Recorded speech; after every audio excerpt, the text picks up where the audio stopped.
إله إلا الله وحده لا شريك له وأشهد أن سيدنا ونبينا وحبيبنا وشفيعنا وقرة أعيننا محمدا عبده ورسوله صلى الله تبارك وتعالى عليه وعلى آله وأصحابه وأزواجه وذريته وبارك وسلم تسليما كثيرا. أما بعد فأعوذ بالله من الشيطان الرجيم. بسم الله الرحمن الرحيم.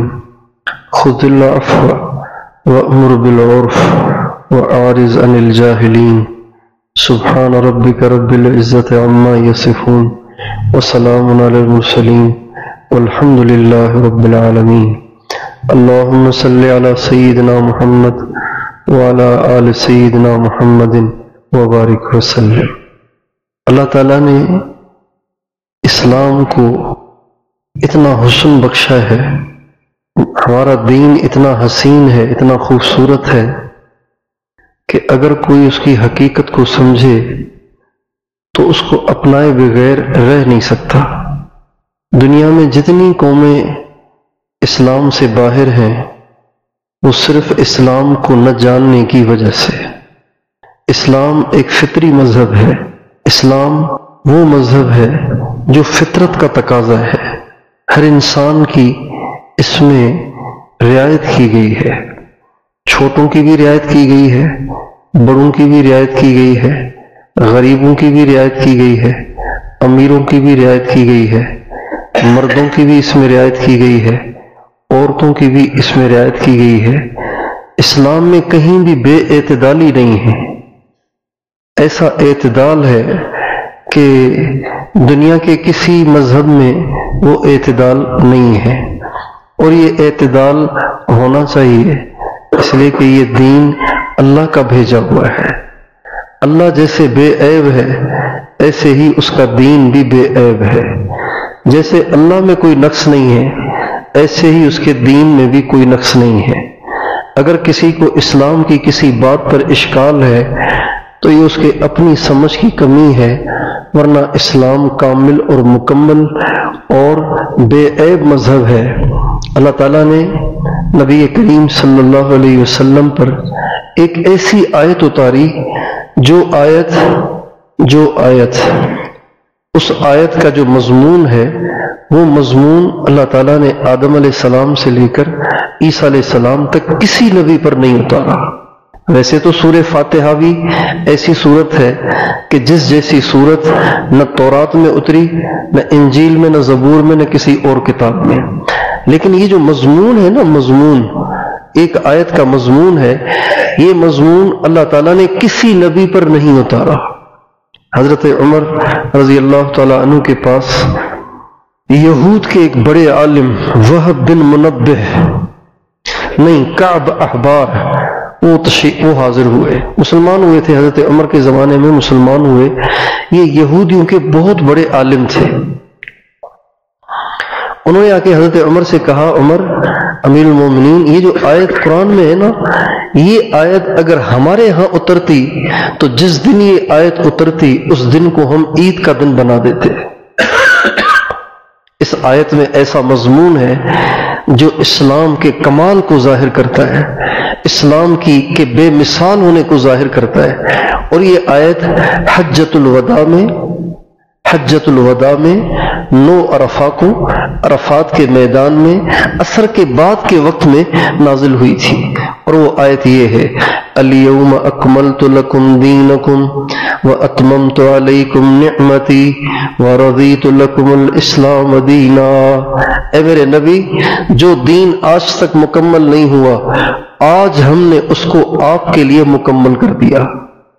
اب یہ دین کامل ہو گیا، اب اس میں کوئی کمی نہیں بچی، یہ ہر اعتبار سے کامل ہو گیا ہے.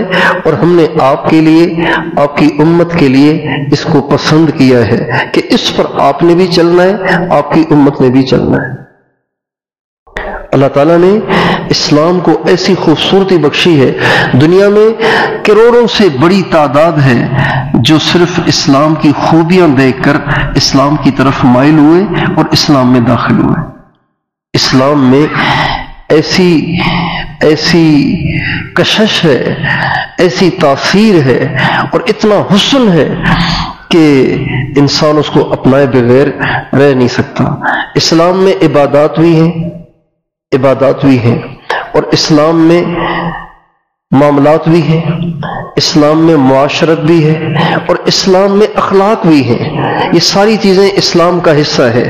دین صرف مسجد کی نماز نہیں ہے، دین صرف بیت اللہ کا طواف نہیں ہے، دین صرف صفا مروہ کی سعی نہیں ہے، دین صرف رمضان میں روزہ نہیں ہے، دین صرف صدقہ اور خیرات نہیں ہے، بلکہ دین صبح سے لے کے رات تک، رات سے لے کے صبح تک 24 گھنٹے کی زندگی کا نام دین ہے۔ ان میں جو سب سے زیادہ مؤثر پہلو ہے جو غیر مسلم کو اسلام میں داخل ہونے پہ مجبور کر دیتا ہے، وہ اسلام کے سکھائے ہوئے اخلاق ہے۔ یہ اتنا خوبصورت پہلو ہے کہ بڑے بڑے اسلام کے دشمن اور ہمارے نبی کے جانی دشمن اسلام کے اخلاق کو دیکھ کر، نبی کریم صلی اللہ علیہ وسلم کے اخلاق کو دیکھ کر متاثر ہوئے۔ نبی کریم صلی اللہ علیہ وسلم نے جن اخلاق کا مظاہرہ کیا، وہ اخلاق اللہ کو اتنے پسند آئے، اللہ تعالیٰ کو اتنے پسند آئے کہ اللہ تعالیٰ نے اپنے نبی کو اس پہ بڑی شاباش دی، اپنے نبی کی اس پر حوصلہ افزائی فرمائی اور اپنے نبی کی اس میں تعریف فرمائی۔ وَإِنَّكَ لَعَلَىٰ خُلُقٍ عَظِيمٍ نون والقلم وما يسطرون ما أنت بنعمة ربك بمجنون وإنك لعلى خلق عظيم فستبصر ويبصرون بأيكم المفتون۔ اللہ تعالیٰ فرماتے ہیں میرے نبی قسم ہے قلم کی اور قسم ہے قلم کے لکھے کی،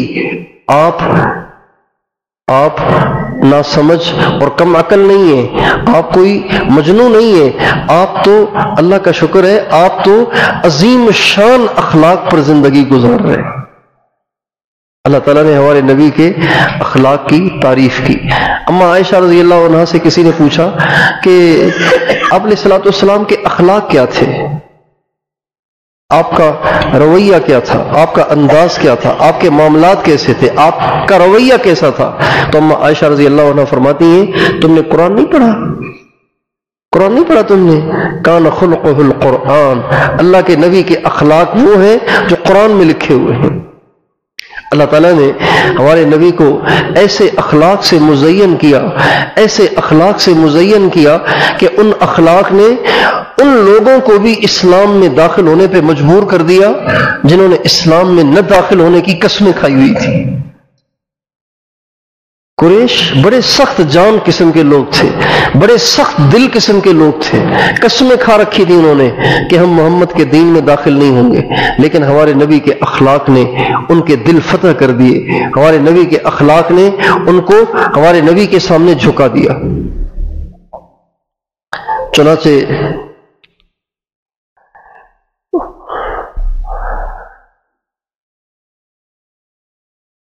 ایک دفعہ آپ صلی اللہ علیہ وسلم بیت اللہ شریف تشریف لائے تو وہ پیر کا دن تھا، نہیں وہ کوئی اور دن تھا۔ بیت اللہ شریف کے اندر داخل ہونے کی اجازت ہفتے میں 1 یا 2 دن ہوا کرتی تھی، پیر کے دن ہوا کرتی تھی، 1 دن اور ہوا کرتی تھی، اس کے علاوہ وہ کسی کے لیے بیت اللہ نہیں کھولتے تھے۔ نبی کریم صلی اللہ علیہ وسلم ایک دفعہ بیت اللہ شریف میں تشریف لائے، ابھی آپ ہجرت کر کے مدینہ نہیں گئے تھے، تو آپ نے بیت اللہ کی جو چابی تھی وہ اس وقت عثمان بن طلحہ کے پاس تھی، تو آپ علیہ السلام نے عثمان بن طلحہ سے کہا عثمان میرا دل کر رہا ہے بیت اللہ میں داخل ہو جاؤں، تو آپ میرے لیے بیت اللہ کھول دیں گے؟ تو اس نے آپ کو جھڑک دیا، آپ کو ڈانٹ دیا، آپ کی بےزتی کی۔ آپ نے فرمایا عثمان وہ کیا دن ہوگا جب بیت اللہ کی چابی میرے پاس ہوگی اور میں جس کو چاہوں گا دوں گا، تو عثمان بن طلحہ نے کہا کیا اس دن عرب ہلاک ہو جائیں گے؟ کیا اس دن قریش ذلیل ہو جائیں گے؟ آپ نے فرمایا نہیں، وہی دن قریش کی عزت کا ہوگا، وہی دن قریش کی عزت کا ہوگا۔ اس دن قریش کی عزت گھٹے گی نہیں، اس دن قریش کی عزت بڑھ جائے گی۔ مکہ معظمہ فتح ہوا، جب مکہ معظمہ فتح ہوا تو آپ علیہ الصلوۃ والسلام بیت اللہ کے اندر گئے، چابی تو آپ کے پاس تھی، آپ بیت اللہ کے اندر گئے، آپ نے عبادت کی، بیت اللہ سے باہر نکلے۔ اب حضرت علی آگے بڑھے، حضرت عباس آگے بڑھے، حضرت زبیر آگے بڑھے، یہ آپ کے قریبی رشتہ دار تھے۔ حضرت علی تو اپنے ہی تھے، بیٹے ہی تھے گویا، ان کی پرورشی حضور نے کی تھی، آگے چل کے داماد بھی بنے، چچا زاد بھائی بھی تھے۔ حضرت عباس آپ کے چچا تھے، حضرت زبیر بن عوام آپ کے پھوپھی زاد بھائی تھے، یہ قریبی حضرات تھے۔ ان کی خواہش ہوئی کہ آج بیت اللہ کی چابی کسی کو ملنی ہے تو آج اللہ کرے ہمیں یہ چابی مل جائے۔ جب یہ قریب ہوئے آپ کے ہاتھ میں چابی دے کر کہ چابی آپ کو ملے تو آپ نے زور سے فرمایا عثمان بن طلحہ کہاں ہے؟ تو عثمان بن طلحہ تو کہیں چھپے ہوئے تھے، ان کو لے کے ان کو لایا گیا۔ جب وہ آئے تو آپ علیہ السلام نے فرمایا عثمان تمہیں وہ دن یاد ہے جب بیت اللہ میں تو مجھے داخل نہیں ہونے دے رہا تھا اور میں نے تجھے کہا تھا کہ بیت اللہ کی چابی ایک دن میرے پاس ہوگی اور جس کو میں چاہوں گا دوں گا۔ عثمان کا تو سر جھک گیا شرم کے مارے۔ آپ نے فرمایا عثمان یہ لو بیت اللہ کی چابی، یہ چابی اب آج بھی تمہارے پاس ہے اور قیامت تک تمہاری نسلوں کے پاس رہے گی، اور جو تمہاری نسل سے یہ چابی چھینے گا وہ ظالم شمار ہوگا۔ یہ ہمارے نبی کے اخلاق تھے کہ جو آپ سے توڑتا تھا آپ اس سے جوڑتے تھے، جو آپ کے ساتھ برا سلوک کرتا تھا آپ اس سے اچھا سلوک کرتے تھے، جو آپ پہ ظلم کرتا تھا آپ اس کو معاف بھی کرتے تھے، اس کو دعائیں بھی دیتے تھے۔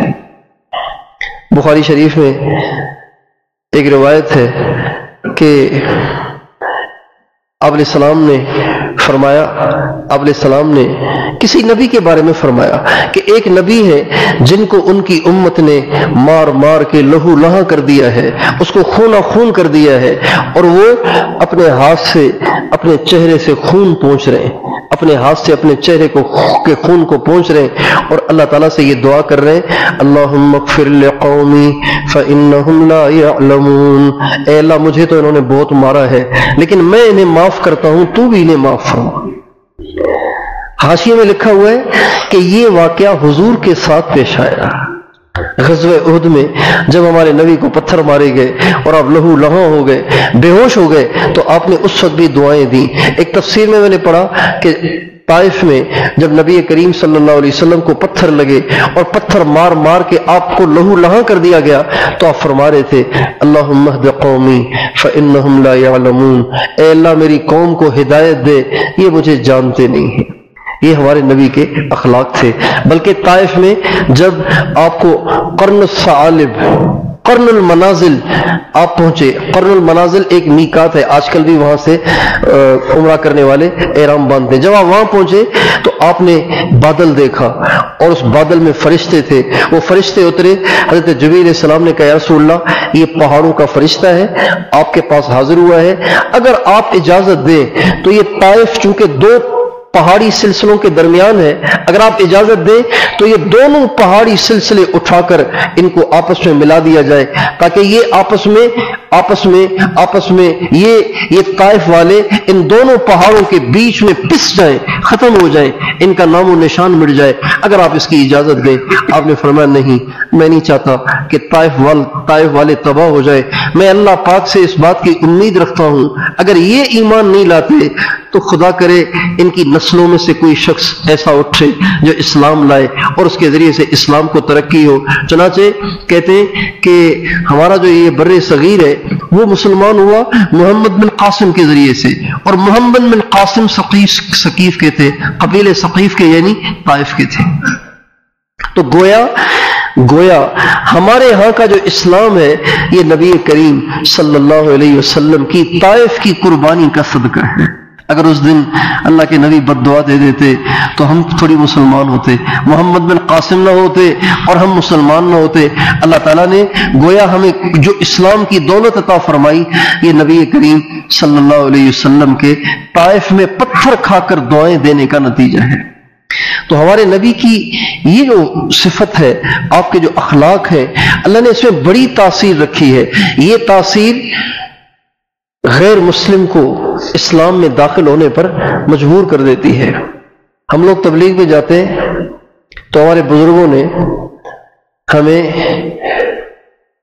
یہ ہدایات دی ہوتی ہیں کہ بھئی اگر آپ کسی بستی میں جائیں اور وہاں کے بستی والے آپ کا بستر اٹھا کے پھینک دیں اور آپ کو دھکے دے کے نکال دیں اور آپ کو گالیاں دیں اور آپ کو بستی سے باہر نکال دیں، تو آپ لوگوں نے ریئیکشن نہیں دینا، گالیاں نہیں دینی، لڑنا نہیں ہے، ان کو دعائیں دینی ہیں، ان کو معاف کرنا ہے۔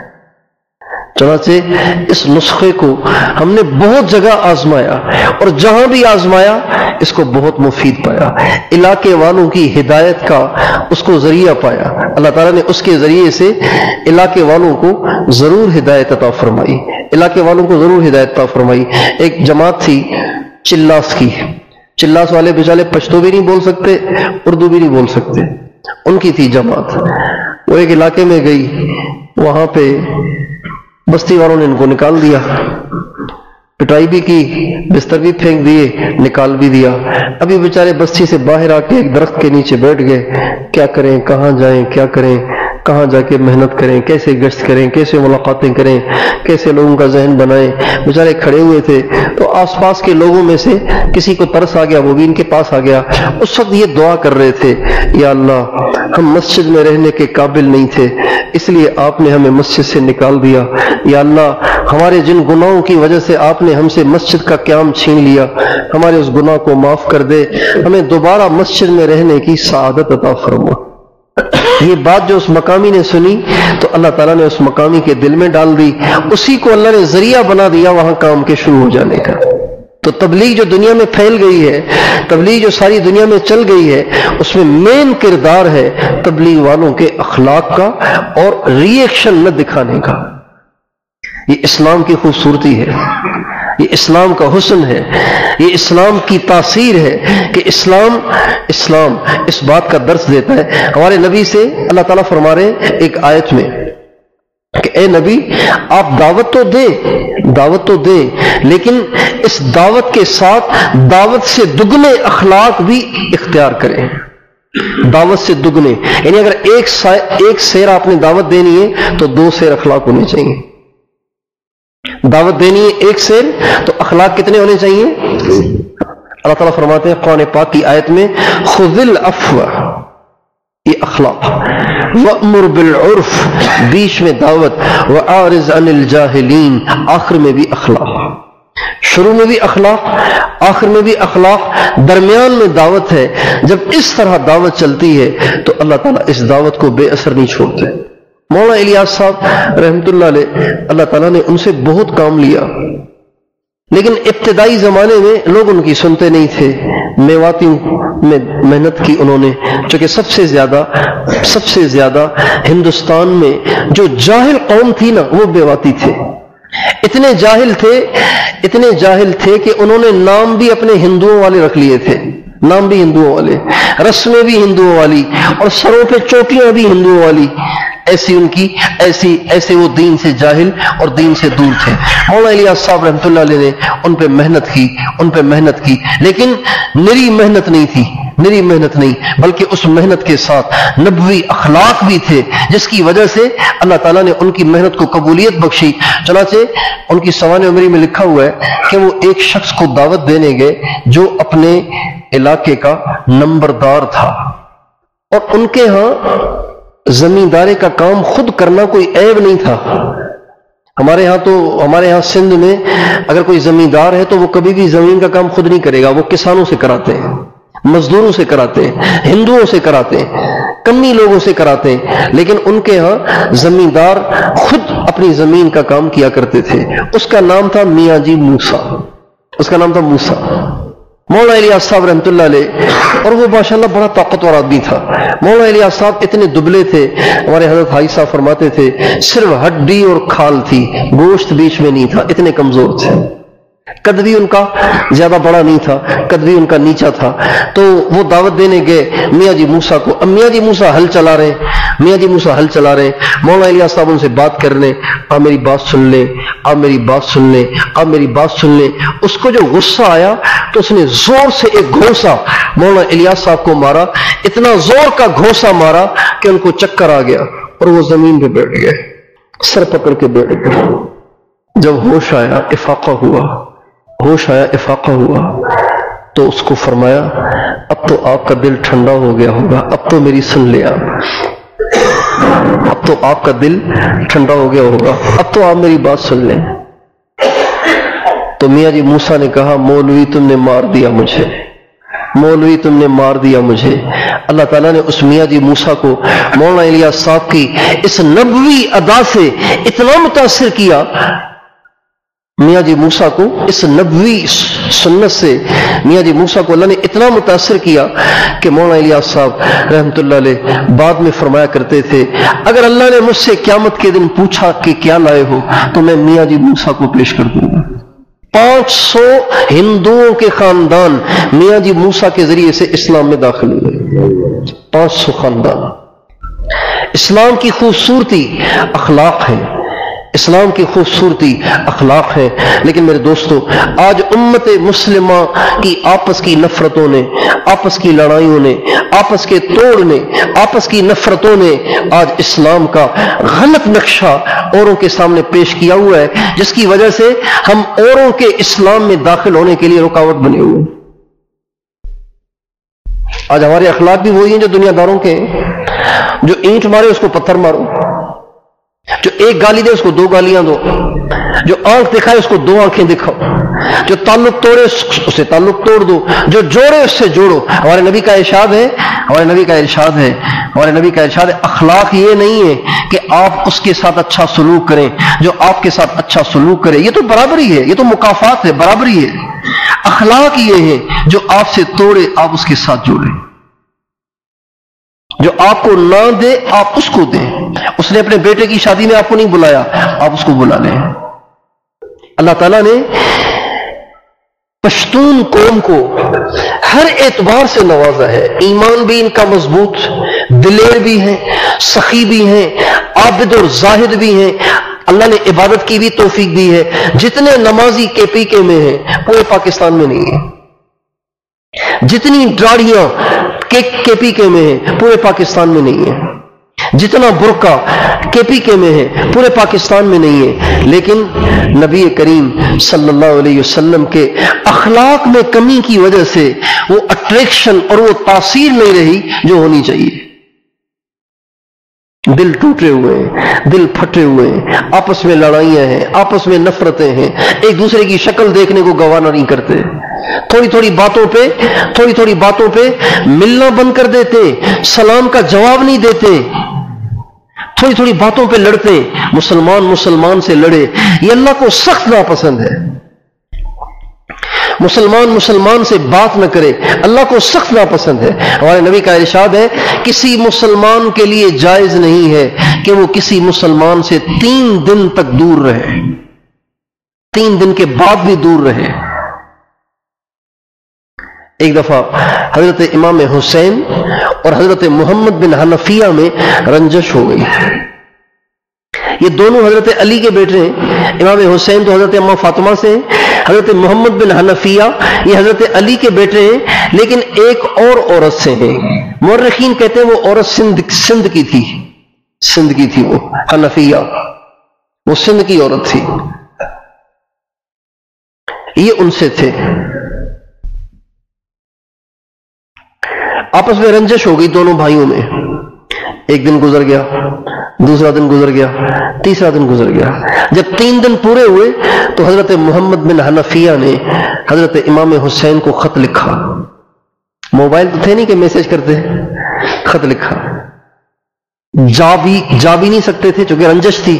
خط لکھا اور کہا میرے بھائی جان 3 دن ہماری جدائی کو پورے ہوئے ہیں، اب میرا تو دل یہ چاہ رہا ہے کہ میں خود آپ کے پاس چل کے آؤں اور آ کے آپ کو مناؤں تاکہ ہماری جدائی ختم ہو، اس لیے کہ اب جدائی ناجائز ہے، لیکن چونکہ آپ کا درجہ بڑا ہے تو میں نہیں چاہتا کہ میں اجر میں آگے بڑھ جاؤں، میں چاہتا ہوں کہ درجہ آپ کا بڑا ہے تو اجر بھی آپ کو زیادہ ملے، اس لیے میرا خط پہنچتے ہی آپ تشریف لائیں اور آ کے مجھے منائیں.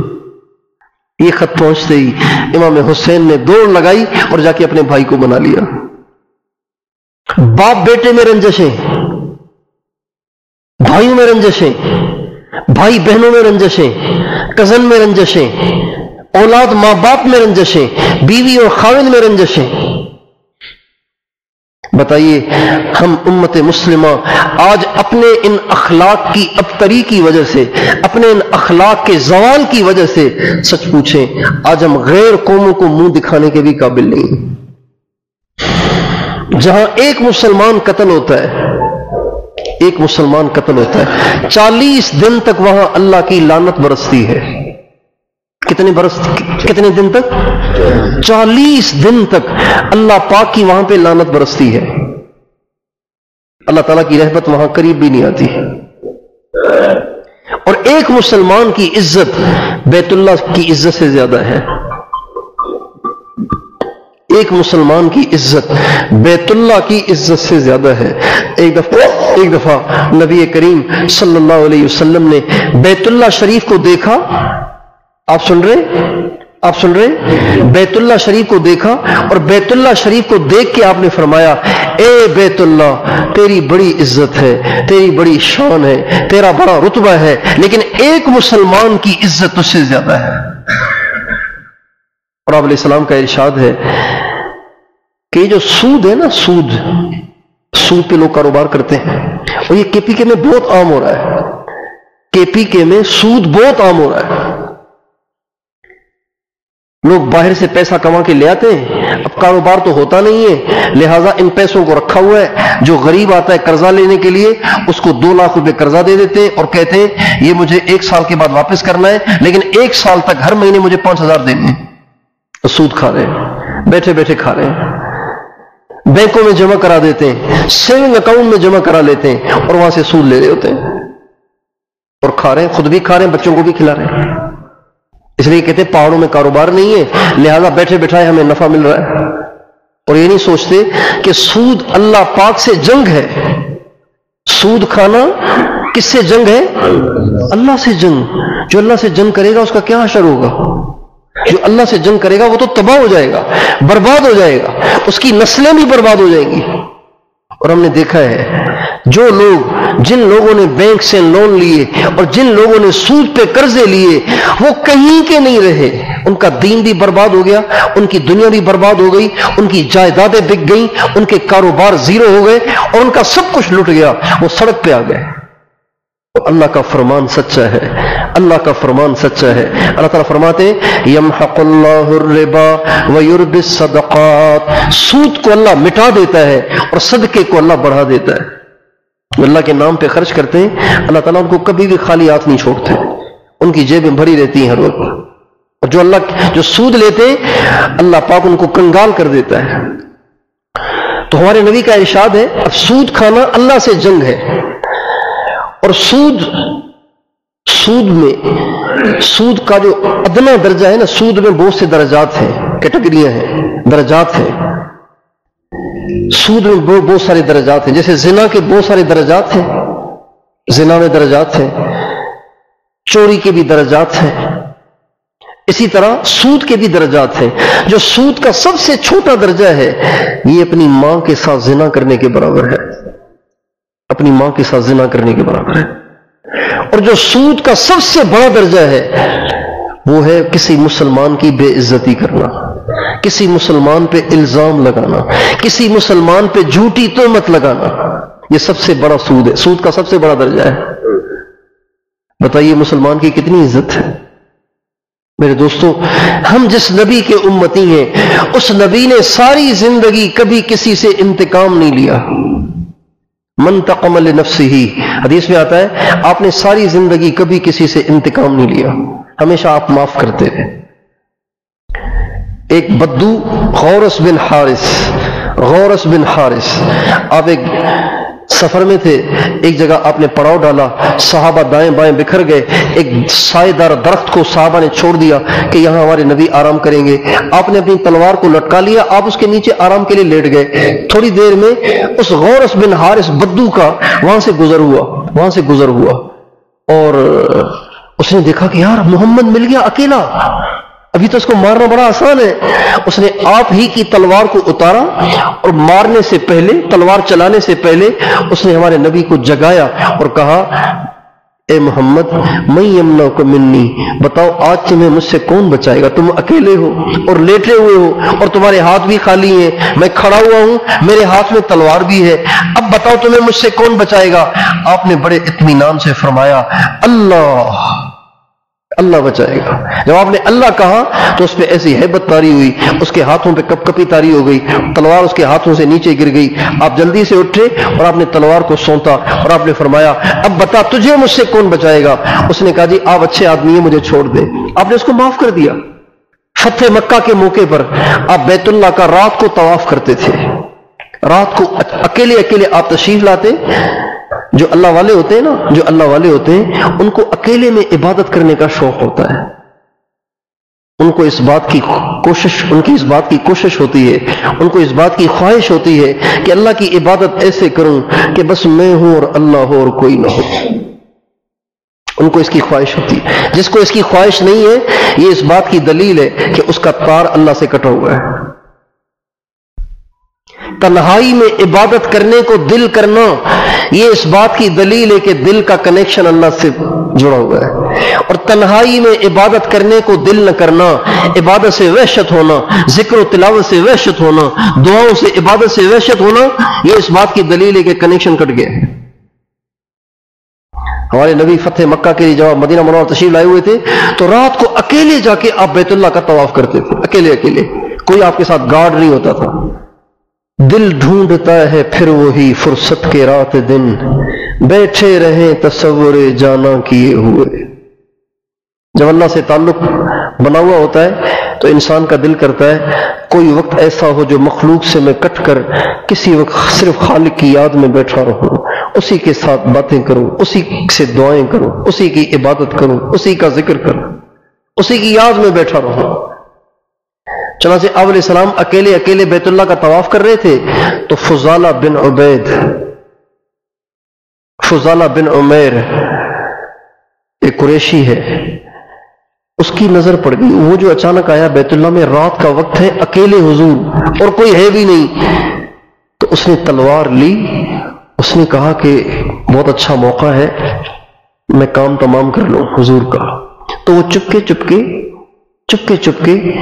آہستہ کہ آپ اس کی آہٹ کی آواز بھی نہ آئے، تو آپ علیہ السلام کے پیچھے اس نے چلنا شروع کیا کہ اچانک جا کے حملہ کر دوں گا۔ جب وہ پیچھے چل رہا تھا حضرت جبریل نے آ کے آپ کو بتا دیا، آپ نے پیچھے مڑ کے دیکھا، فرمایا فضالہ کیا پروگرام ہے؟ کہا جی کچھ نہیں، میں تو طواف کر رہا ہوں۔ آپ مسکرا دیے، آپ نے فرمایا جو تم سوچ رہے تھے نا وہ تم نہیں کر سکتے تھے، تم جو سوچ رہے تھے وہ تم نہیں کر سکتے تھے، میرے ساتھ اللہ کی حفاظت ہے۔ جو تم سوچ رہے تھے نا وہ تم نہیں کر سکتے تھے، میرے ساتھ اللہ کی حفاظت ہے۔ جب آپ نے یہ فرمایا تو وہ پانی ہو گیا اور آپ نے اس کو معاف کر دیا۔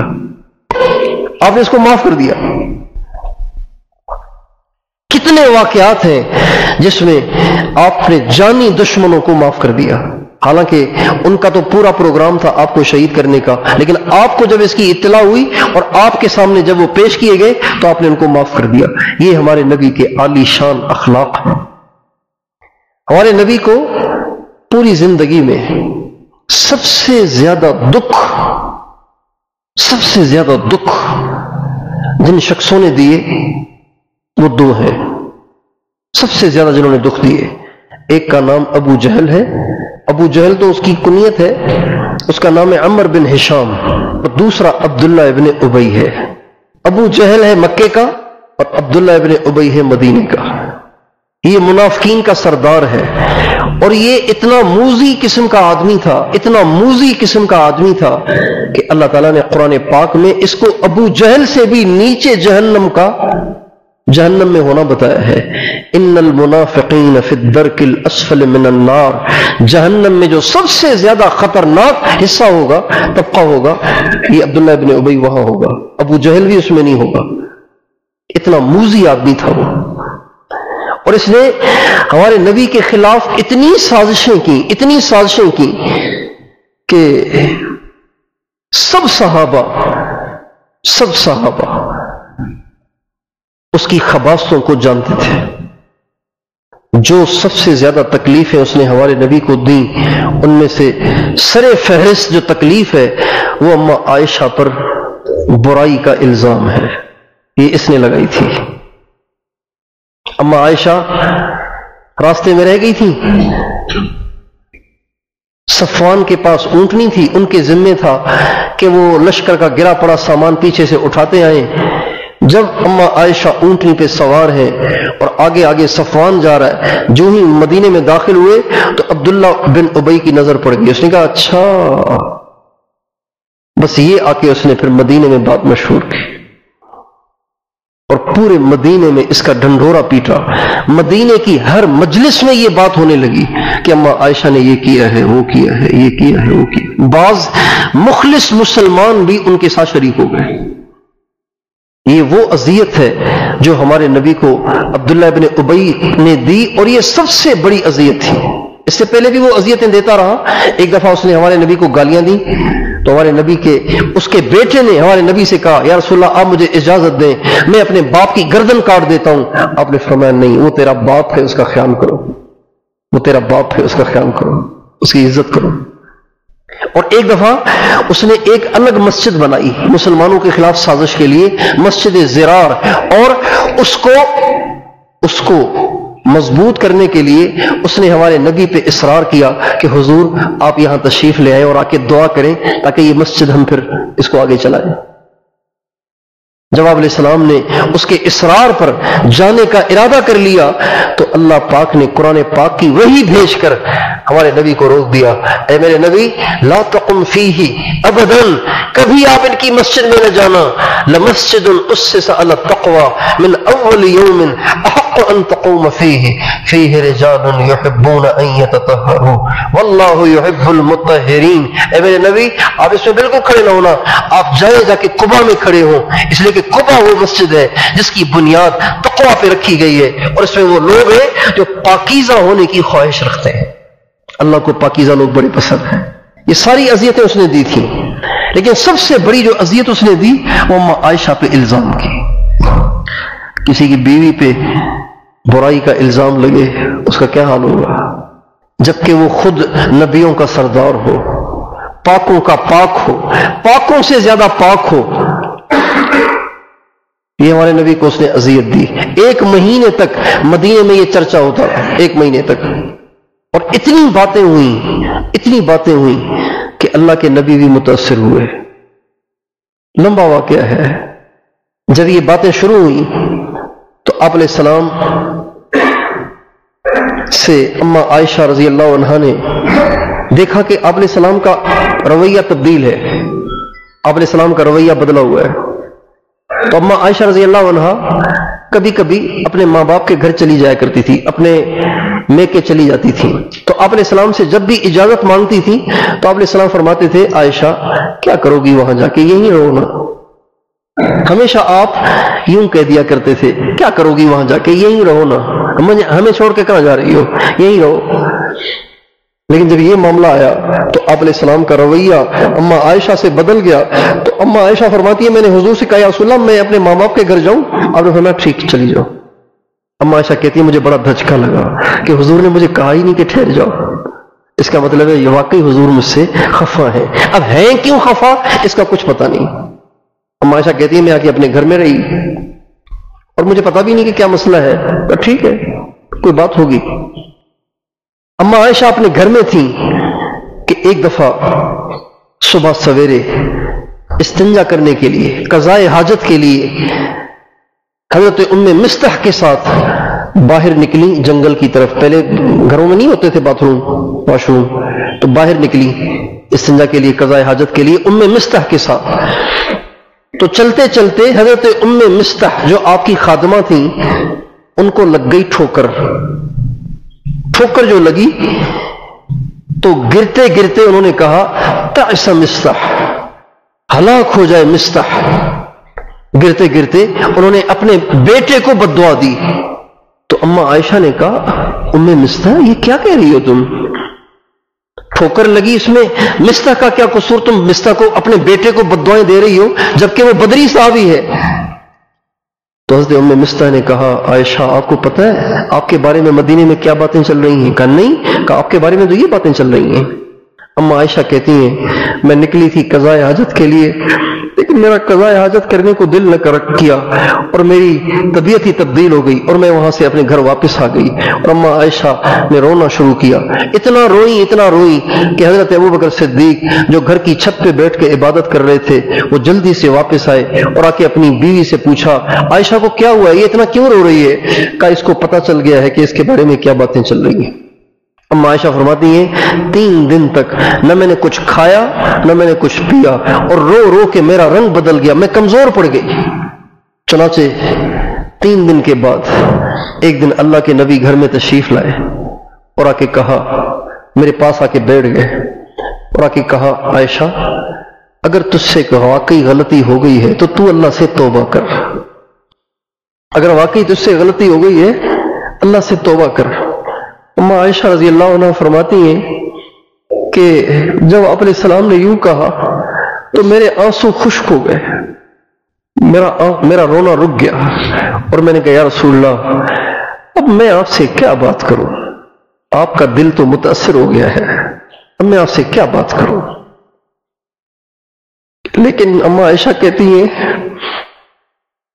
میرا حال یہ تھا کہ مجھے حضرت یعقوب علیہ السلام کا نام ہی یاد نہیں آیا. میں نے کہا رسول اللہ میں آپ سے کیا بات کروں، آپ کا دل تو متاثر ہو گیا ہے، بس میں آج آپ سے وہی کہتی ہوں جو یوسف کے باپ نے کہا تھا فصبر جمیل واللہ المستعان علی ما تصفون. میں صبر کروں گی، اللہ کو پتہ ہے کہ تم کیا کہہ رہے ہو، میں صبر کروں گی. اما عائشہ کہتی ہیں جو ہی میں نے یہ جملہ کہا نا فصبر جمیل واللہ المستعان علی ما تصفون، اللہ میری ضرور مدد کرے گا، بس میں صبر کرتی ہوں. میں اپنی کیا صفائیاں پیش کروں، اس لیے کہ تمہیں یقین تو آئے گا نہیں. آپ علیہ السلام سے کہا یا رسول اللہ آپ کو یقین نہیں آئے گا چونکہ آپ کا دل متاثر ہو گیا ہے، لہٰذا میں صبر کرتی ہوں، اللہ سے مدد مانگتی ہوں. اما عائشہ فرماتی ہیں کہ ابھی میں نے یہ کہا ہی تھا کہ اسی وقت حضور پر وحی کی کیفیت شروع ہو گئی، وحی کی کیفیت شروع ہو گئی. اما عائشہ کہتی ہیں جب وحی کی کیفیت شروع ہوئی تو میرے باپ ابو بکر کا حال یہ تھا کہ اس کے چہرے کا رنگ پیلا پڑ گیا. پتہ نہیں اب اللہ کیا وحی بھیجے گا میری بیٹی کے لیے، کہیں میری بیٹی رسوا نہ ہو جائے، پتہ نہیں کیا بات کھلے گی، پتہ نہیں کیا راز فاش ہوں گے. چنانچہ حضرت ابوبکر صدیق کانپ رہے تھے اور ان کے چہرے کا رنگ بدل گیا تھا اور ان کی والدہ محترمہ پریشان ہو رہی تھی.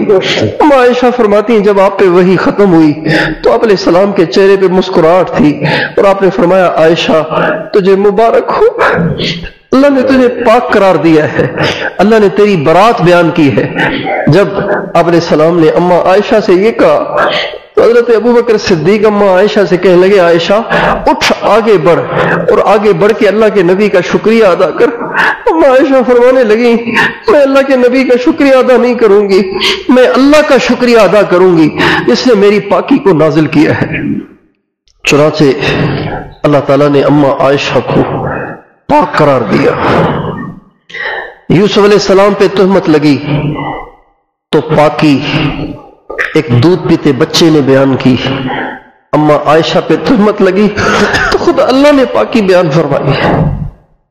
قربان اما عائشہ کی ناموس پر اور ان کی عزت پر، ان کی صداقت پر، ان کی براءت پر، ان کی پاکیزگی پر، ان کی طہارت پر یہ ساری سازش عبداللہ ابن ابی کی تھی. لیکن عجیب بات یہ ہے کہ جب اس کے مرنے کا وقت آیا تو اس نے اپنے بیٹے سے کہا محمد کو بلا کے لاؤ، محمد کو بلا کے لاؤ. اس کے بیٹے کا نام بھی عبداللہ تھا، عبداللہ بن ابی. وہ آپ علیہ السلام کے پاس آیا کہ یا رسول اللہ میرے باپ کے مرنے کا وقت قریب ہے، آپ ساتھ چلیں گے؟ وہ آپ کو بلا رہے ہیں. فرمایا ہاں ضرور چلوں گا. آپ نے یہ نہیں کہا وہ میرا دشمن ہے، اس نے یہ کیا، اس نے وہ کیا. یہ ہمارے نبی کے اخلاق ہیں. آپ چلے گئے، اٹھ کے آپ عبداللہ ابن ابی کے پاس چلے گئے. آپ کا دل ساری زندگی کا دکھا ہوا تھا. جو ہی آپ عبداللہ ابن ابی جس کمرے میں تھا اس گھر میں داخل ہوئے تو آپ نے دیکھتے ہی آپ سمجھ گئے اب اس کے مرنے کا وقت قریب ہے. اور وہ بہت گھبرایا ہوا تھا. تو آپ علیہ السلام نے فرمایا اللہ کے دشمن گھبرا گئے، اللہ کے دشمن گھبرا گئے. جب آپ نے یہ کہا تو اس نے کہا محمد میں نے آپ کو ڈانٹنے کے لیے نہیں بلایا، میں نے آج آپ کو اس لیے بلایا آپ مجھ پہ رحم کریں. جب اس نے یہ کہا نا تو ہمارے نبی رونے لگے، ہمارے نبی رونے لگے. آپ نے فرمایا کیا چاہتے ہو؟ میں وہ سب کچھ کروں گا جو تم چاہتے ہو. اس نے کہا جب میں دنیا سے جاؤں میرا جنازہ آپ پڑھائیے گا. میں پڑھاؤں گا. کب مجھے کفن آپ اپنے کرتے میں دیجیے گا. فرمایا وہ بھی دے دوں گا. چنانچہ جب وہ مر گیا تو آپ علیہ الصلوۃ والسلام نے اس کو اپنا کرتا دیا کفنانے کے لیے، حضور کا کرتا. اور آپ نے اپنا لعاب مبارک بھی اس کے منہ میں ڈالا. اور آپ نے اس کے جنازہ پڑھانے کے لیے آپ کھڑے ہوئے. جب آپ جنازہ پڑھانے کے لیے کھڑے ہوئے تو حضرت عمر آ گئے. یا رسول اللہ اس نے یہ کیا یہ کیا یہ کیا. بہت ساری باتیں حضرت عمر نے گنائی اور ہمارے نبی کو اس کا جنازہ پڑھنے سے باز رکھنے کی کوشش کی. جب ساری باتیں آپ علیہ السلام حضرت عمر کی سن چکے تو آپ نے ایک ہی جملہ کہا الیک انی یا عمر، عمر مجھ سے دور ہو جاؤ، میں نے جنازہ پڑھنا ہے، میں نے جنازہ پڑھنا ہے. پھر آپ نے فرمایا اللہ تعالیٰ نے یہ فرمایا ہے کہ اے میرے نبی اگر آپ 70 دفعہ بھی ان کے لیے بخشش کی دعا کریں گے نا اللہ پھر بھی ان کو معاف نہیں کرے گا، اللہ پھر بھی ان کو معاف نہیں کرے گا. آپ علیہ السلام نے فرمایا اگر مجھے پتا ہوتا کہ اللہ تعالیٰ 70 دفعہ سے زیادہ جنازہ پڑھنے سے اس کو معاف کر دے گا تو میں 70 دفعہ سے زیادہ اس کا جنازہ پڑھتا. کس کا جنازہ 70 دفعہ سے زیادہ پڑھتا؟ عبداللہ ابن ابی کا. یہ ہمارے نبی کے اخلاق ہیں. ہم ان اخلاق کی روشنی میں اپنے رویوں کا جائزہ لیں، اپنے سلوک کا جائزہ لیں، اپنے اخلاق کا جائزہ لیں، اپنے معاملات کا جائزہ لیں کہ ہم کہاں کھڑے ہوئے ہیں بھائی، ہم کس کے امتی ہیں؟ ہم رحمت للعالمین کے امتی ہیں. اس لیے میرے دوستو میں اور آپ اس کی نیت کریں کہ ہم اسلام کی نیک نامی کا ذریعہ بنیں گے، اسلام کی بدنامی کا ذریعہ نہیں بنیں گے. اسلام کی نیک نامی کا ذریعہ بنیں گے، بدنامی کا ذریعہ بنیں گے. نیک نامی کا کیسے ذریعہ بنیں گے کہ جب ہم اپنے اخلاق اپنے نبی والے اخلاق بنائیں گے تو اس سے اسلام کا نام روشن ہوگا، اسلام کا نام روشن ہوگا، لوگ اسلام سے متاثر ہوں گے. اللہ تعالیٰ مجھے اور آپ کو اپنے نبی کے اخلاق کے ساتھ مزین ہونے کی توفیق عطا فرمائے. وآخر دعوانا ان الحمد للہ رب العالمین.